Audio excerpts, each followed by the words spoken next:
Son entonces los dilemas, los problemas de esta revolución ciudadana del gobierno de Rafael Correa. Les recordamos algo que ustedes están viviendo tristemente ahora en Grecia. Nosotros logramos vencer a la presión del Fondo Monetario Internacional con grandes movilizaciones en el 2004 y 2005. Por eso es que en el 2006 gana Correa en medio de esa ola de protestas. Y estábamos en contra de la restricción del Estado, la desregulación de mercados, o sea, las patas económicas del neoliberalismo, contra la privatización de las empresas, reducción del gasto público y los subsidios, limitación del proteccionismo de los impuestos para los famosos tratados de libre comercio, el recorte de los derechos laborales, la famosa flexibilidad laboral que daba a los empresarios la voluntad de despedir sin pagar nada, y la explotación irracional de los recursos naturales. Estos fueron los elementos del famoso ajuste estructural de las políticas neoliberales que ahora constatamos como la Unión Europea y el Banco Central Europeo quieren imponer aquí. Αυτά λοιπόν είναι τα στοιχεία των προγραμμάτων του FMI, τα οποία, εναντίον των οποίων μεγάλες κινητοποιήσεις του 2004-2005 έφεραν τον Ραφαέλ Κορέα στην εξουσία. Δηλαδή η μείωση του κράτους, οι ιδιωτικοποιήσεις των δημοσίων επιχειρήσεων, η μείωση των δημοσίων επενδύσεων και τα λοιπά. Η μείωση των δικαιωμάτων των εργαζομένων και η άμετρη εκμετάλλευση των φυσικών πόρων. Contra estas políticas surgieron muchos movimientos en América Latina y se tuvo la oportunidad de que partidos políticos progresistas o de izquierda accedan en varios países a la presidencia de la República, ¿no? Entonces ustedes tendrán Argentina de Kirchner, Brasil de Lula, Bolivia de Evo Morales, Ecuador, Paraguay, Nicaragua, ¿no? Todos estos países, y México, que no tuvo posibilidad porque fraudulentamente le evitaron al PRD que ocupe la presidencia. Εμφανίζονται λοιπόν νέα κόμματα τα οποία καταφέρνουν σε πολλές χώρες να φτάσουν στην Προεδρία της Δημοκρατίας. Τα βλέπετε αριστερά τα ονόματά τους και δεξιά τις χώρες που εκπροσωπούν. Εκτός από το Μεξικό, όπου το PRD, Partido de la Revolución Democrática, δεν μπόρεσε να έρθει στην εξουσία με τον Λόπες Ομπραδόρ λόγω νοθείας στις εκλογές. Entonces nos preguntamos cuáles son las principales opciones políticas de los gobiernos llamados progresistas. Brasil de Lula, Argentina de Kirchner, Bolivia de Evo Morales, Venezuela del finado Chávez y ahora de Maduro, Ecuador con Rafael Correa. La primera cosa que plantearon y que se vivió con apoyo social, no por la voluntad personal, recuperación del Estado que había sido privatizado, en buena parte, la renacionalización de las empresas que habían sido privatizadas y renegociación de los contratos petroleros o mineros, y una renegociación de la deuda externa súper infame, ilegal, ilegítima. En Ecuador se hizo una auditoría en el 2007 y se demostró que de los 11.000 millones de dólares que se debían, 3.000 eran ilegales. Λοιπόν, αυτές είναι τα κύρια στοιχεία των πολιτικών των προοδευτικών κυβερνήσεων. Καταρχήν, η ανάκτηση του κράτους για τον δημόσιο τομέα αντί για τον ιδιωτικό. Επίσης, η επαναεθνικοποίηση ιδιωτικοποίηση των εταιριών που είχαν ιδιωτικοποιηθεί και τέλος η επανασυζήτηση του εξωτερικού χρέους, επαναδιαπραγμάτευση του εξωτερικού χρέους.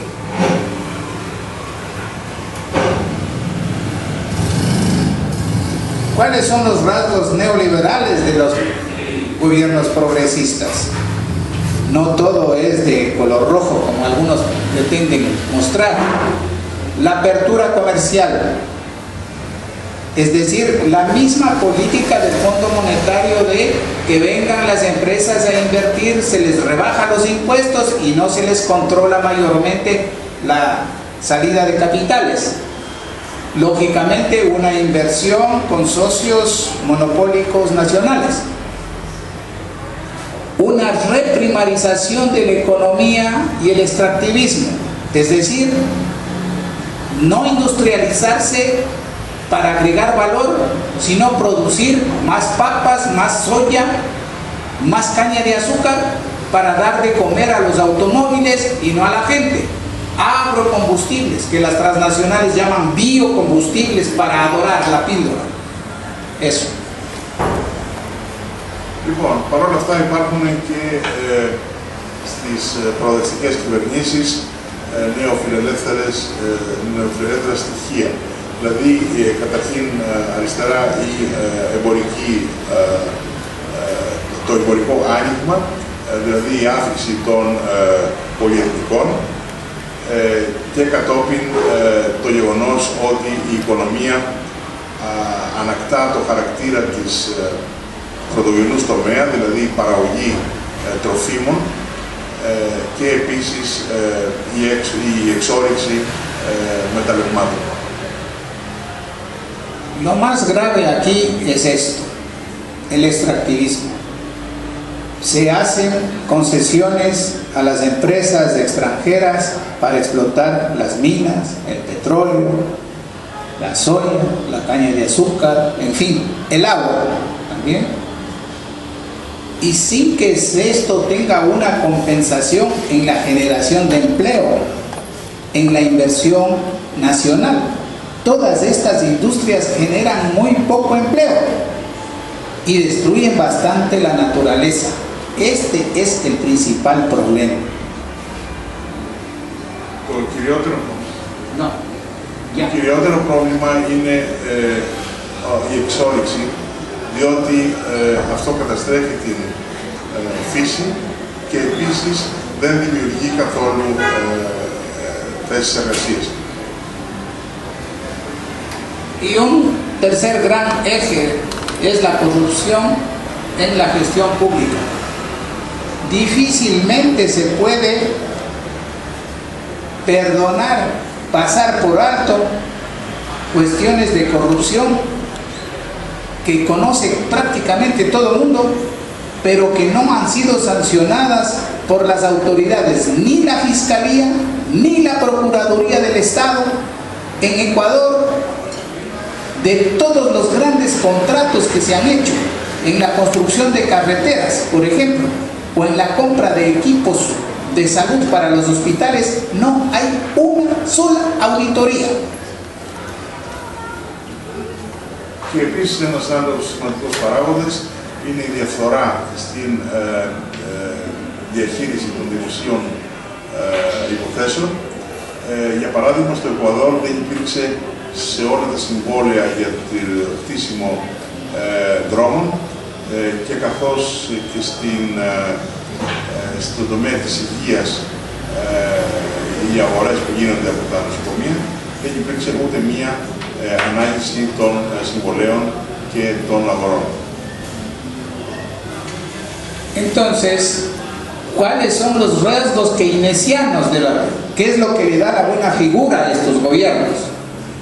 La recuperación de algunas empresas públicas, estaban por privatizarse o privatizadas, las detuvieron, con relativa, como diríamos, resultados muy relativos, ¿no? Durante este periodo México hizo todo lo posible por privatizar Pemex, pero felizmente el pueblo se resistió. La inversión en infraestructura, Keynes hizo eso en la época del Plan Marshall y antes, ¿no? Invierta en carreteras para que circule la mercadería y para que circule la gente. Eso lo puede hacer cualquier gobierno liberal, no necesariamente socialista, como se dice. Y los subsidios a la pobreza. En Ecuador se llama bono de desarrollo humano. Subió de $15 a 30 y ahora está en $50 para una familia extremo pobre. Cuando subió Correa, habían 1.200.000 personas que recibían este bono. Ahora son 1.990.000. Las estadísticas de la reducción de la pobreza no hablan de esta cosa. Λοιπόν, να δούμε τώρα ορισμένα στοιχεία κεϊνεσιανισμού των προοδευτικών αυτών κυβερνήσεων. Ανέκτησαν ορισμένες δημόσιες επιχειρήσεις, επίσης έκαναν μεγάλα έργα υποδομής και επίσης αύξησαν τις επιδοτήσεις στους φτωχούς. Στη διάρκεια της κυβέρνησης του Κορέα από $15 πήγε στις 30 και μετά σε $50 για μια οικογένεια φτωχών.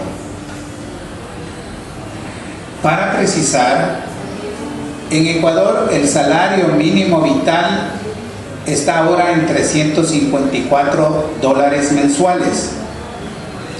La canasta familiar oficial en 660 y la canasta familiar vital básica en 360. Entonces el salario mínimo vital casi iguala a la canasta mínima.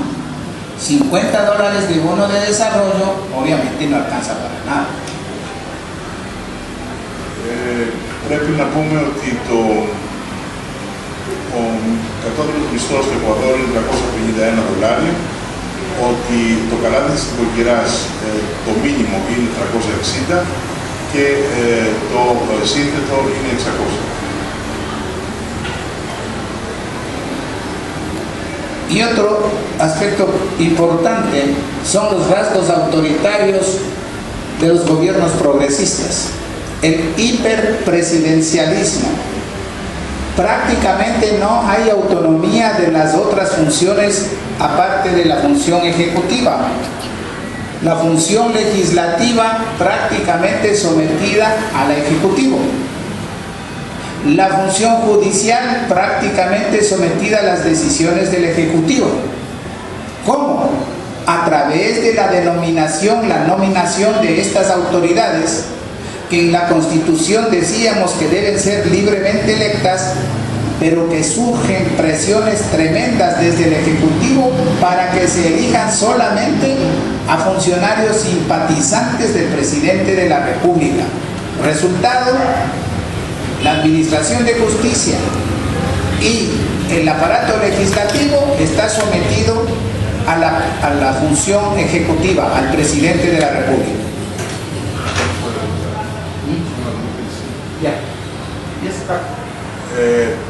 Υπάρχουν όμως και αυταρχικές τάσεις στις προοδευτικές κυβερνήσεις.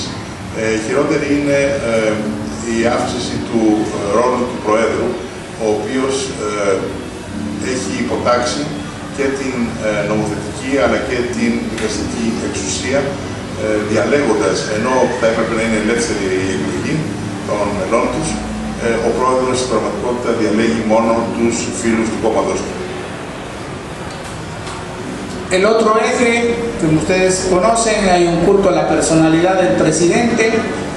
Hugo Chávez hablaba todos los domingos, Rafael Correa habla todos los sábados, 3 horas y media en cadena nacional para supuestamente informar lo que ha hecho en esa semana. Hay una política agresiva de publicidad, $280 millones se gastaron los últimos años en publicidad del gobierno, y hay una criminalización de la protesta social. Quien se mueve para protestar por alza de salarios por acceso a la tierra, al agua, es terrorista. Λοιπόν, επίσης υπάρχει το γεγονός της προσωποποίησης του Προέδρου.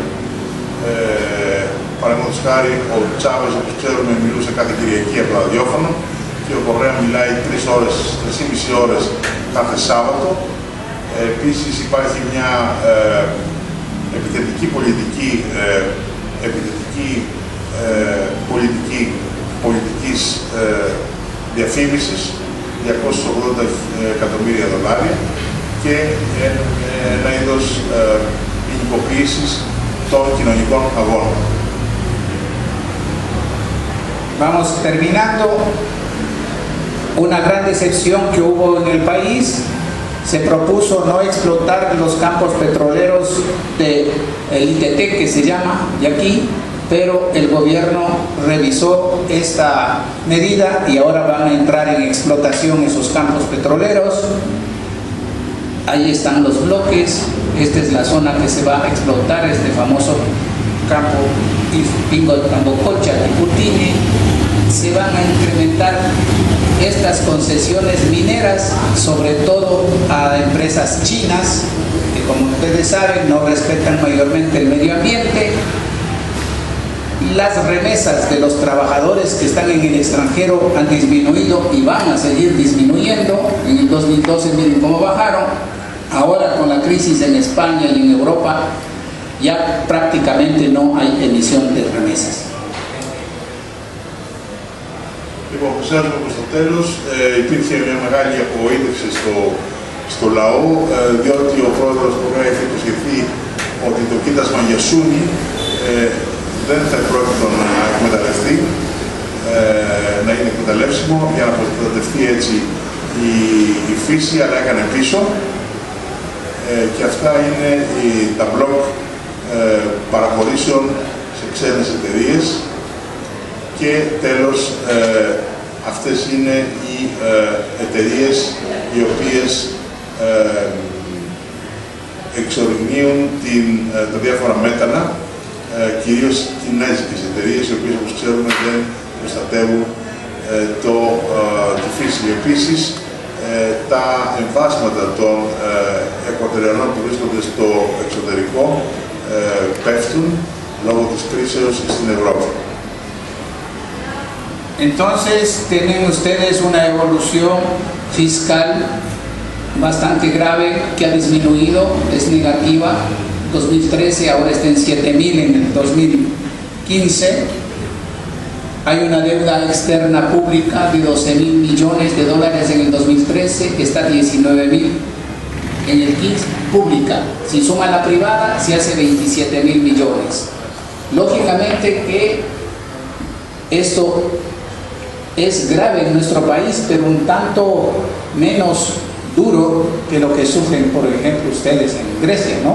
170.000 millones de dólares para una población de 11 millones. Imagínense la deuda per cápita. Nosotros estamos con 19.000 millones desesperados. En Grecia sería realmente una hecatombe para lo que está ocurriendo, ¿no? Entonces, vean ustedes la tremenda gravedad de esta situación. Claro, claro, si hablo, son 350, 170, esto es lo que entró en negociación.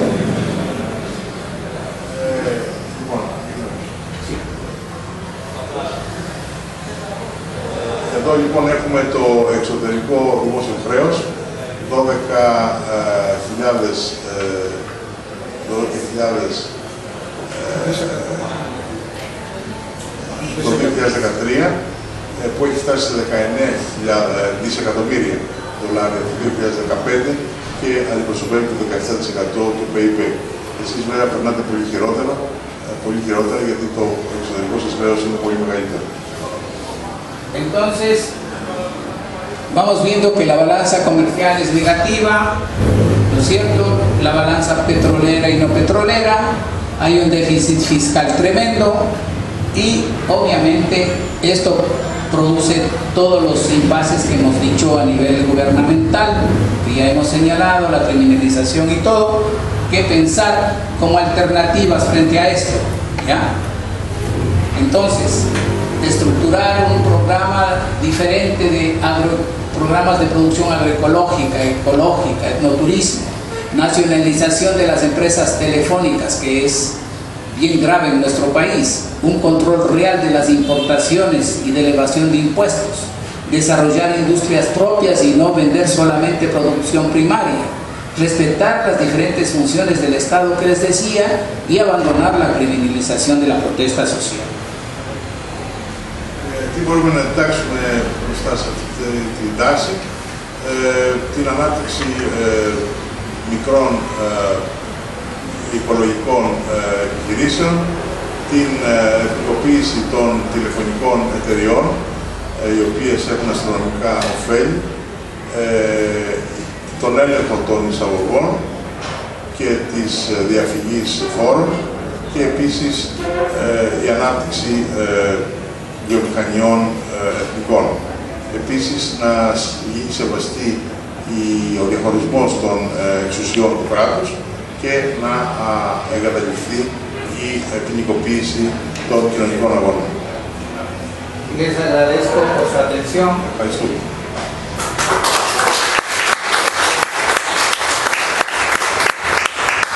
Muchas gracias, y si hay alguna inquietud o alguna cosa de detalle.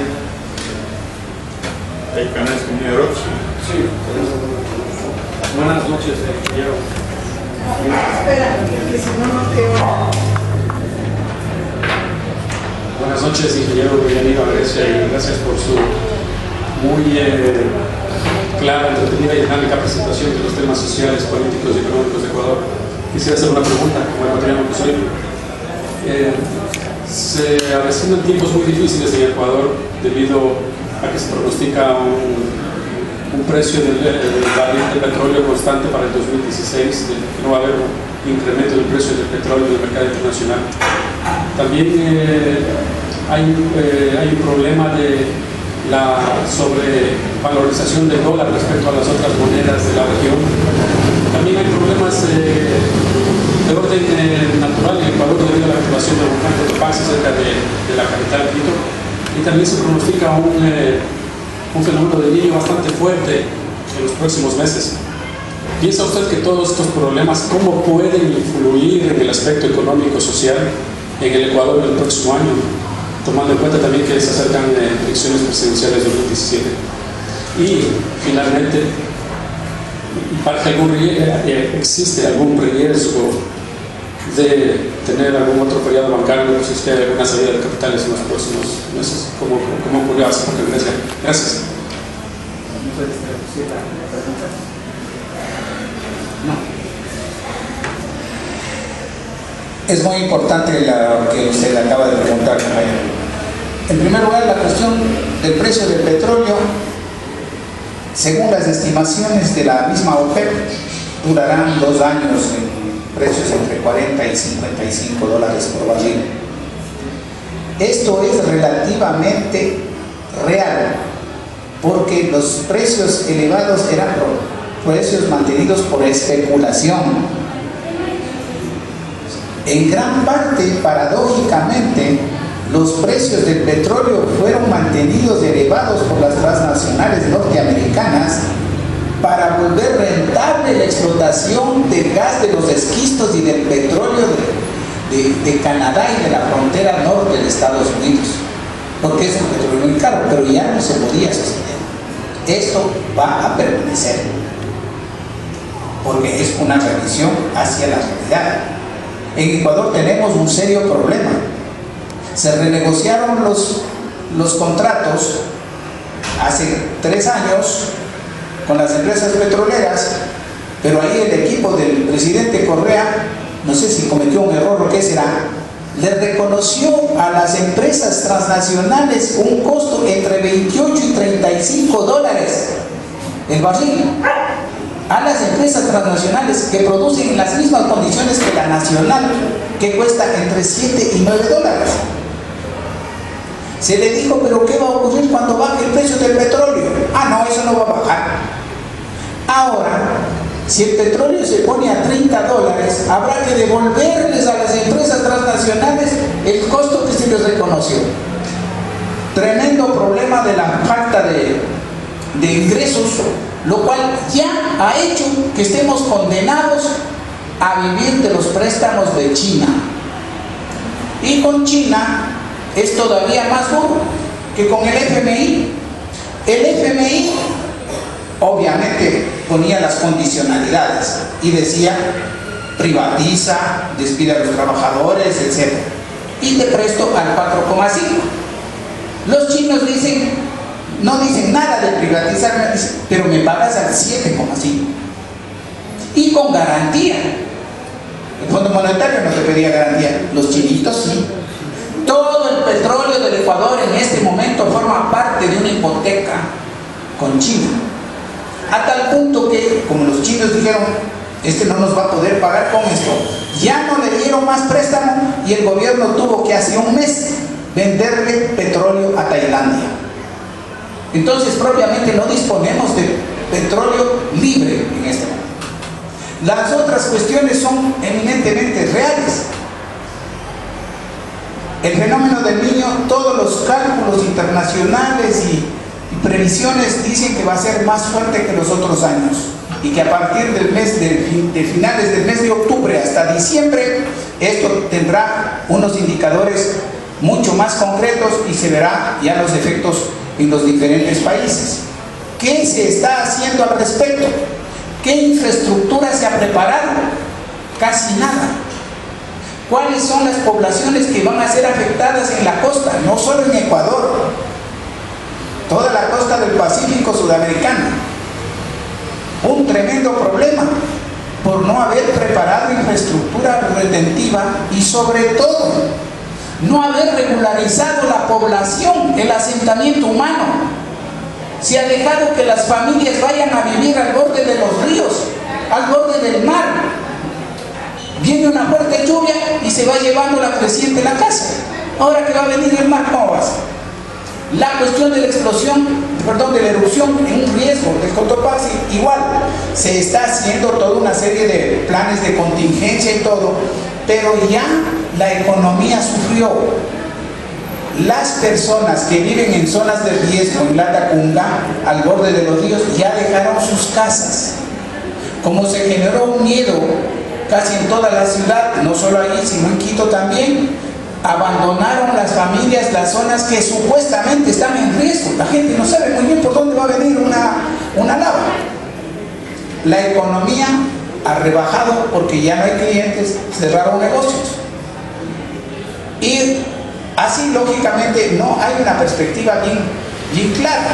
Aparte de eso, lo que decía el compañero, no tenemos una política previsiva en otros aspectos, que es la reducción de los ingresos para financiar obras. ¿Qué ha hecho el gobierno?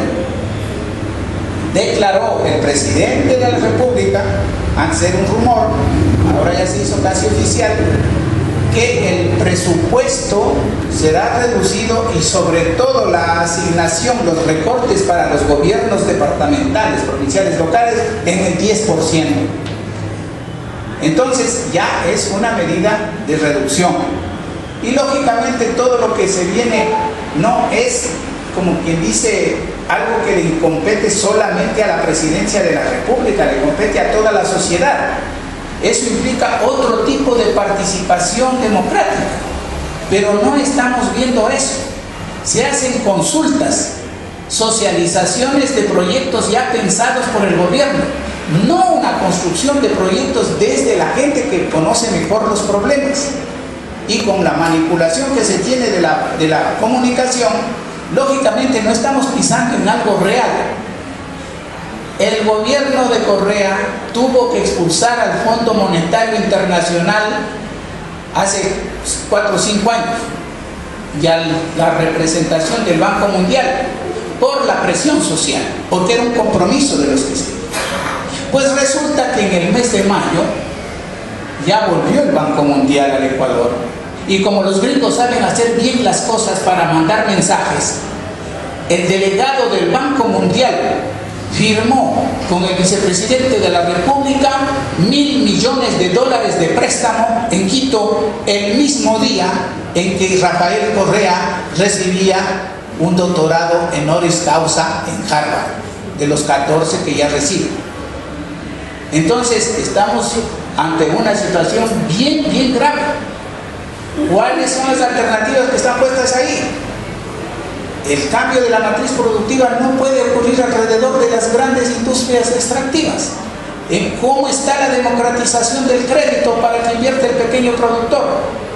¿Qué dicen los señores de las cámaras de la producción?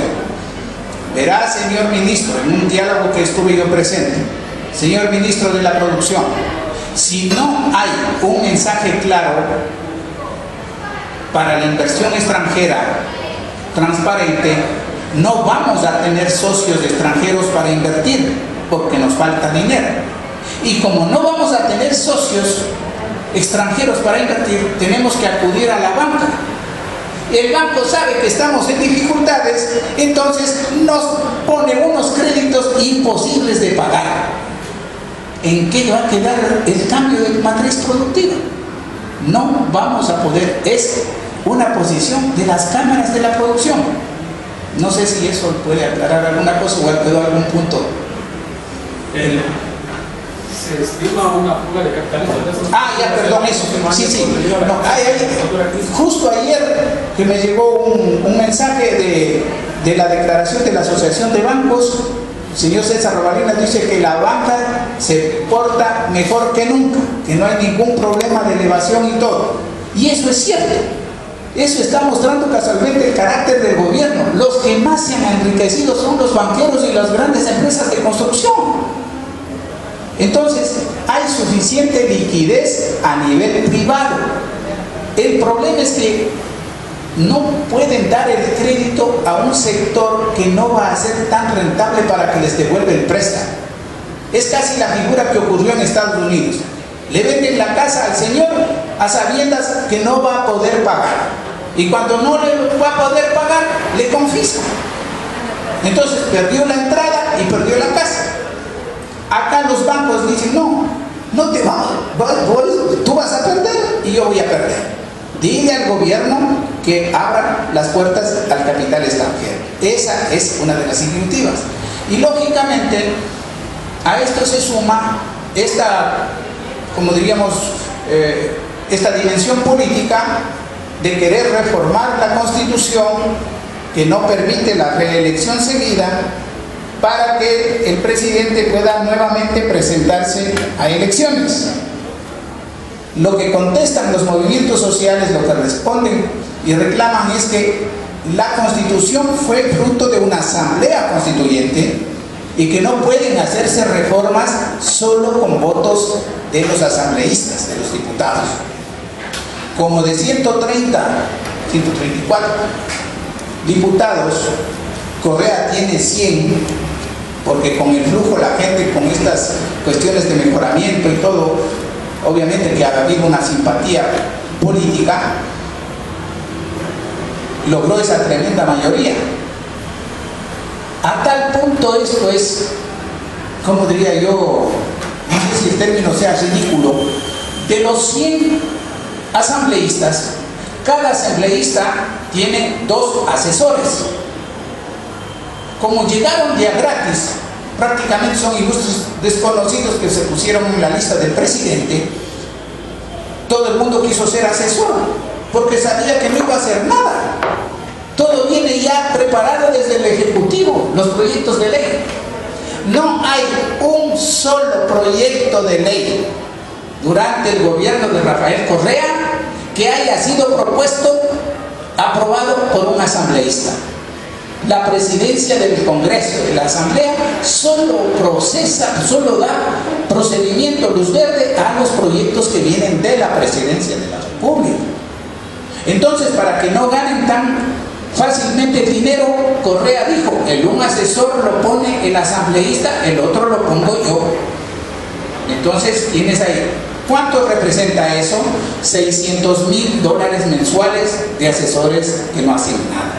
Entonces, son todos estos elementos que causan descontento.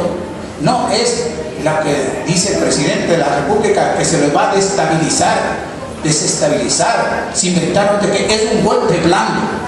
Ahora cualquier manifestación de los profesores que están desocupados es parte del golpe blando. Profesores comprados por la CIA, que me quieren votar. ¿Ya? Entonces, estamos en una situación exacerbada. Yo dudo mucho que esto se calme, porque hay indicadores, pese a toda esa popularidad que ha tenido cuando se daban las renovaciones, en la última que hubo para alcaldes de las 10 ciudades más importantes del país, Correa perdió 8, no fueron electos sus candidatos, y sobre todo perdió en Quito. Y los ecuatorianos sabemos que nuestro pueblo no es militarista, no es violento, pero es insurreccional. Hemos votado 3 presidentes sin disparar un solo tiro. Eso le hace temblar a Correa, que Quito aplique otra vez la receta de la dignidad nacional. No es posible que cada sábado cualquier persona que haya emitido un criterio diferente al presidente de la República sea insultado, sea estigmatizado, al punto que un periodista lanzó como novedad una colección de los 174 insultos del presidente durante las sabatinas, y forma parte de un folletito que circula en colegios y todo, para que los jóvenes aprendan a insultar a lo presidencial.